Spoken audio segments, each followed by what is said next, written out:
you're white trash, and you're driving around in your mobile home.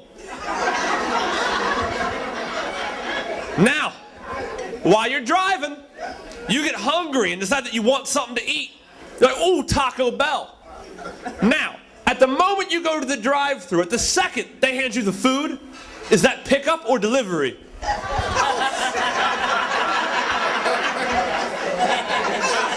Because you're in your home. No, my roommate, he's like, he's jacked, you know, and he's all ripped and shit. And you know those guys that are jacked and they want you to know that they're jacked? They flex when they talk. You know what I mean? Hey, bruh. Did you get some coffee, bruh? And he says, bruh. You want to punch people that say bruh. But you can't, because those are the people that have the equipment to do the punching. From Baltimore. It's fun being from Baltimore and living here in New York. I grew up in like a vertical trailer, you know, a townhouse. You think about it, it's the proper fucking dimensions, isn't it? You are completely horrified that there are teams named the Washington Redskins and the Cleveland Indians. But you're 100% okay with a guy who quite possibly gave hundreds of women AIDS being named Magic Johnson. If I was a homosexual man, my favorite word would be heinous. Because it would be an amalgamation, a combination, a fusion of two of my favorite words. Hey and anus.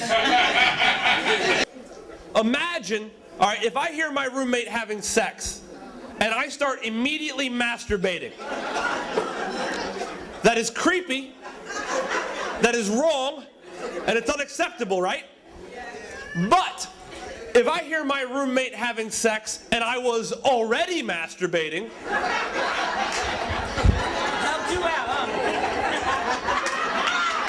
am I supposed to stop? And splatters down on the linen, suffocating them like the people of Pompeii. It's a history lesson, too.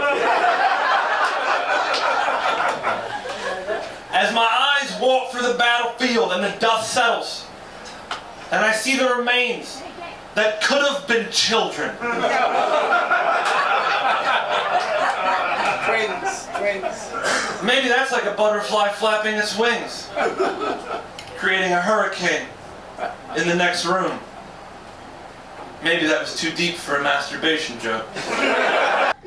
I was outraged, but not for the same reasons everyone else was. I think we should have been pissed off like 10 fucking months ago. 1 out of 320 million Americans, we decided that Dolores Umbridge and Voldemort were our two best options. One who doesn't realize she's evil, and the other one's proud of it. Maybe that's what ugly really is. It's the camouflage for true beauty.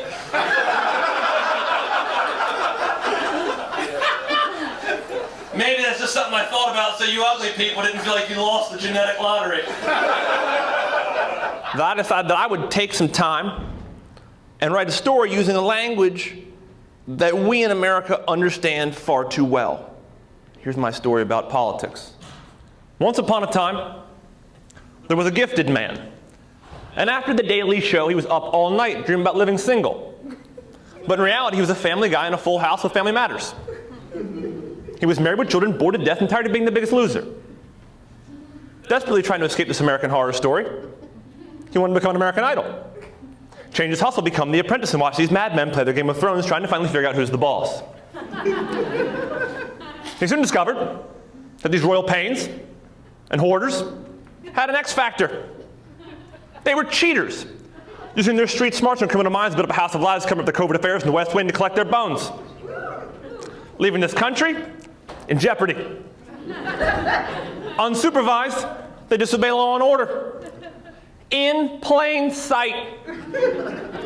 The numbers aren't lost. There's a body of proof of the prime suspect, elementary that every person of interest has partners, but because they have all the leverage, there can be no revolution, no revenge until the price is right. So all across America, from Southland to South Park to Jersey Shore, scrubs and friends are drawn together to have an intervention. But this soon becomes Spin City, determined to catch a predator and then ask the shameless white-collar entourage in suits why they feel justified to lie to me. And when we're all finally about to hear the voice of Big Brother, they're saved by the bell. And those are the facts of life. And that's pop culture politics.